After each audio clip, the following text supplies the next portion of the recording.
let's talk about the best vitamins for more energy that you keep overlooking. Hi, I'm Dr. Arland Hill, and I want to help shed some light and help give you some direction on making a better choice if you're looking for energy from different supplementation. Now, bottom line, best way to go about doing this is to do a micronutrient assessment and take all the guesswork out of this. Just look specifically at what your individual needs are, because the vitamins that are likely to help you are different from the ones that are likely to help someone else. So we can't put everything in the same pot, so to say. We've got to take an individual look. However, with that being said, what I want to share with you are a couple of nutrients that I consistently see being overlooked that are very commonly deficient for a lot of individuals, but can be very big difference makers that you just probably aren't really taking into consideration. And think about this. A lot of times when you read about what nutrients to take, the one most people know about, B12 and folate, may not make any difference for you whatsoever.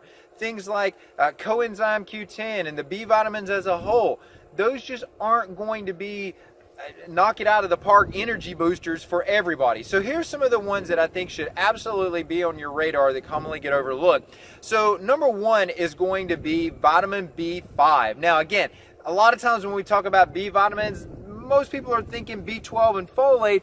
I'm going to give you B5, and B5 is a great energy boosting nutrient because it's going to be a part of, one, your energy production cycles, but two, it also helps drive your hormone production.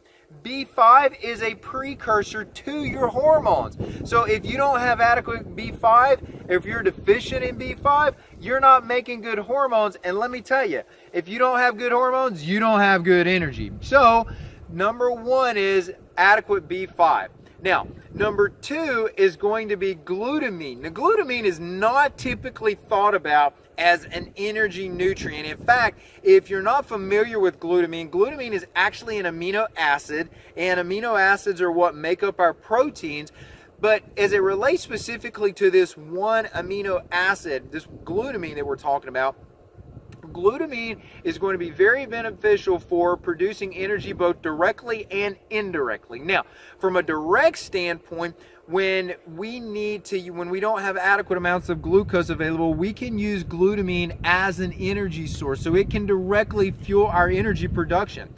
Also, from an indirect perspective, glutamine is highly beneficial for the gastrointestinal tract. It keeps the cells in the gastrointestinal tract fueled. It keeps them healthy. It gives them the resources they need. And when you have a good, healthy gastrointestinal tract, what that ultimately means is that those nutrients you're taking in through supplementation, through your food, you're getting better utilization of those. You're getting the full benefit of those nutrients, and they're not being excreted out of the body or malabsorbed in some way. So that's number one and number two. So B5 and glutamine. Now, number three, and I'm going to throw you a curveball with number three, is magnesium. Now, many people will look at magnesium and think, okay, magnesium, yes, I've heard about magnesium for producing energy. I know about it, but here's the catch. Are you taking the right form of magnesium? Is the magnesium you're using really intended for helping promote bowel motility, meaning is it helping you have a bowel movement because it's staying in the bowels, or is that magnesium being taken into the body to actually boost your magnesium status and help produce more energy? And if you're taking the wrong form, like an ascorbate or a carbonate, these aren't going to be the best forms to use to really boost your internal magnesium levels, boost your magnesium stores. You're really looking for a form of magnesium like a glycinate or a malate form.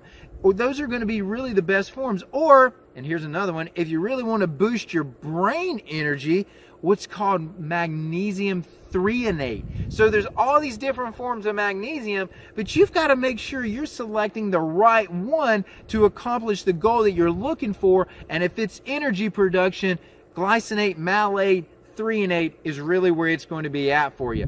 So listen, if you think I added value for you today, I want you to share this information. Guaranteed someone out there is struggling with fatigue that you know, and they could benefit from this. And give me a like down below, guys. I'd appreciate that. I'm looking forward to bringing you more information and helping share tips that are going to boost your energy level real soon. I'm Dr. Arland Hill.